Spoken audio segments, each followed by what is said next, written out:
ஜோதிட சாஸ்திரம் 27 நட்சத்திரங்களையும் 12 ராசிகளையும் நவ கிரகங்களையும் அடிப்படையாக கொண்டுதான் இயங்கி வருகின்றன.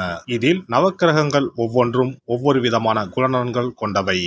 நவ கிரகங்களில் குருவை அடுத்து இரண்டாவது சுப கிரகமாக திகழ்பவர் சுக்கிரன்.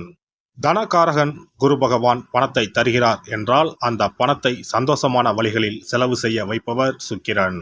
ஒருவர் பணத்தை பற்றி கவலைப்படாமல் செலவு செய்கிறார் என்றால் அவர் சுக்கிரனின் ஆதிக்கத்தில் பிறந்தவர் என்பதை அவரின் ஜாதகத்தை பார்க்காமலே அறிந்து கொள்ளலாம். சுக்கிர பகவான் கலைகளுக்கு அதிபதி என்பதால் எழுத்து, இசை, பாடல், நடனம், நாடகம், பாட்டு, சினிமா ஆகியவற்றில் புகழ்பெற ஜாதகத்தில் சுக்கிரன் நல்ல நிலையில் இருக்க வேண்டும் என்பது அவசியம்.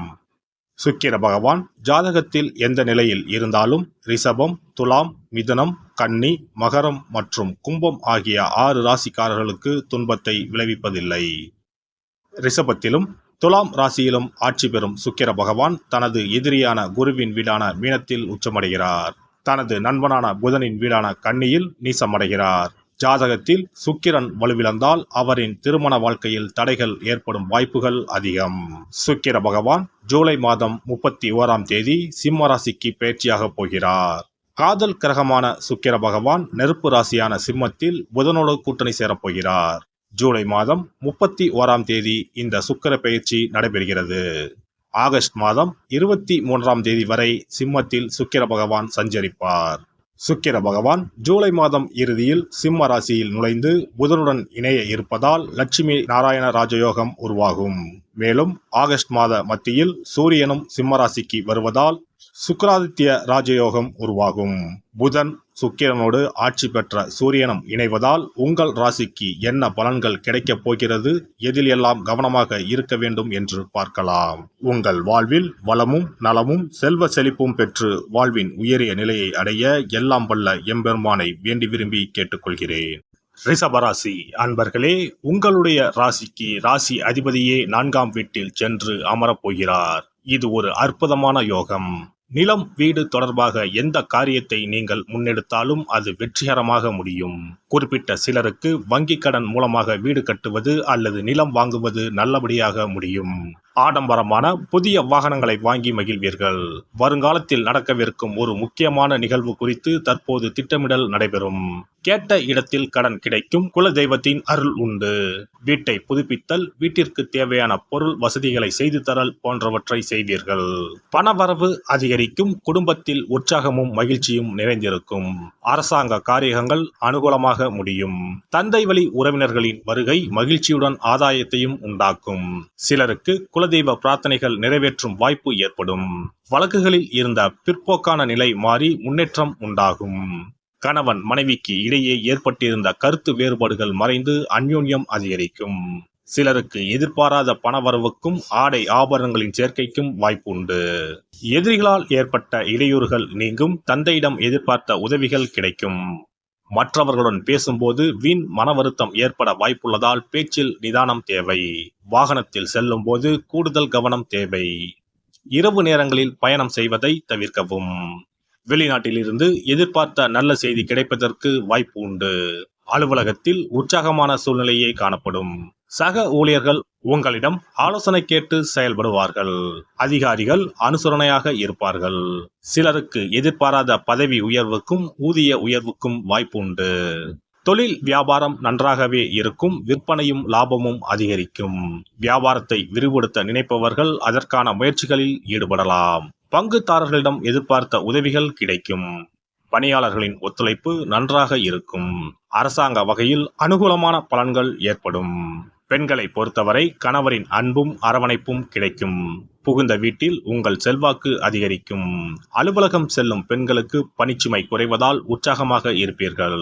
எதிர்பார்த்த சலுகைகள் கிடைக்கக்கூடும்.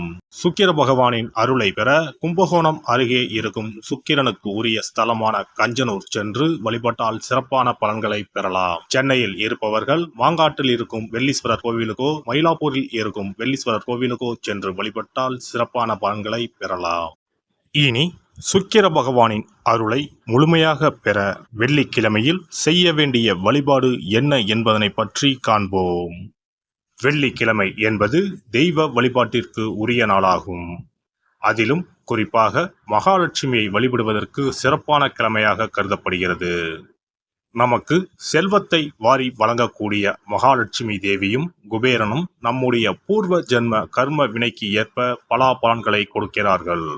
அதை அனுபவிக்க செய்யும் பொறுப்பு சுக்கிர பகவான் பார்த்துக் கொள்கிறார்.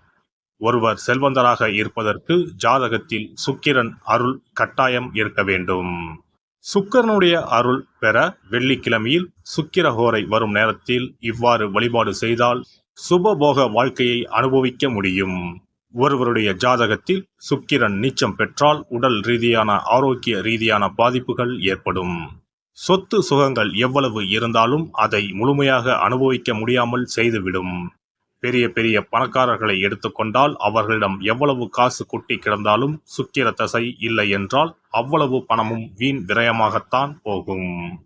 குறிப்பாக மருத்துவ செலவுகள் செய்தே சொத்துக்கள் அழியும் நிலை வரும். இதற்கு சுக்கிர பகவானுடைய வழிபாடு நல்ல ஒரு பலனை கொடுக்கும். சுக்கிர பகவானுக்கு வெள்ளிக்கிழமை என்பது உரிய தினமாகும். சுக்கிரன் அருள் பெற வீட்டில் வெள்ளி பொருட்களை பயன்படுத்துவது நலமாகும். வெள்ளியில் சுக்கிரன் வசிப்பதாக ஐதீகம் உள்ளது. வெள்ளி பொருட்கள் கொண்டு பூஜை செய்தால் சகல சௌபாக்கியங்களும் உண்டாகும். சுக்கிர வழிபாடு செய்ய நினைப்பவர்கள் காலை 6 மணி முதல் 7 மணி வரையிலான காலம் சுக்கிரஹோரை ஆகும். அதனை தவறவிட்டால் மதியம் 1 மணி முதல் 2 மணி வரை சுக்கிரஹோரை நிகழ்கின்றது. அதையும் தவறவிட்டால் இரவு 8 மணி முதல் 9 மணி வரையிலான சுக்கிரஹோரை நேரத்தில் வழிபாடுகள் செய்து பயன்பெறலாம். இவற்றில் காலை 6 மணி முதல் 7 மணி வரையிலான முதல் சுக்கிரஹோரையில் சுக்கிர வழிபாடு செய்வது சிறப்பான பலன்களை கொடுக்கும். காலை முதல் மாலை வரை உபவாசம் இருந்து சுக்கிர பகவானுக்கு உரிய காயத்ரி மந்திரத்தை உச்சரித்து கல்கண்டு சேர்த்த சர்க்கரை பொங்கலை நைவேத்தியம் படைத்து வெள்ளை நிற பூக்களால் அர்ச்சனை செய்ய வேண்டும். சுக்கிர தசை நடப்பவர்களும் சுக்கிரன் நீச்சம் பெற்ற ஜாதகக்காரர்களும் இந்த வழிபாடு செய்வது சிறப்பான பலன்களை கொடுக்கும். சுக்கிர தசை நடக்கும் பொழுது சுக்கிர வழிபாடு செய்து வர வருமானத்தை சுகமான வாழ்க்கை வாழ்வதற்கு உரிய வகையில் பயணிக்க செய்யும். வீடு நிலம் வாங்குவது, ஆடம்பர பொருட்கள் சொத்துக்கள் போன்றவற்றை வாங்க வைக்கும். அதுவே சுக்கிரன் நீசம் பெற்ற காலத்தில் இந்த வழிபாடு செய்பவர்களுக்கு வீண் விரயங்கள் இல்லாமல் ஓரளவிற்கு வறுமையிலிருந்து பிழைக்கச் செய்யும். வெள்ளிக்கிழமையில் நவக்கிரக கோவிலுக்கு சென்று சுக்கிர பகவானுக்கு வெள்ளை வஸ்திரம் சாற்றி வழிபாடு செய்யலாம். வெள்ளை நிற நைவேத்தியங்கள் தயார் செய்து கோவிலில் வரும் பக்தர்களுக்கு தானம் செய்யலாம். இவ்வாறு செய்து வர சுக்கிரனின் முழு அருளும் கிடைக்கப் பெற்று வாழ்வில் உயரிய நிலையை அடைவீர்கள். எல்லாம் வல்ல இறையருளால் நீங்களும் உங்கள் அன்பு குடும்பமும் உடல் நலம், நீலாயுள், நிறை செல்வம், உயர் புகழ், மெய்ஞானம் ஓங்கி வாழ்க வளமுடன்.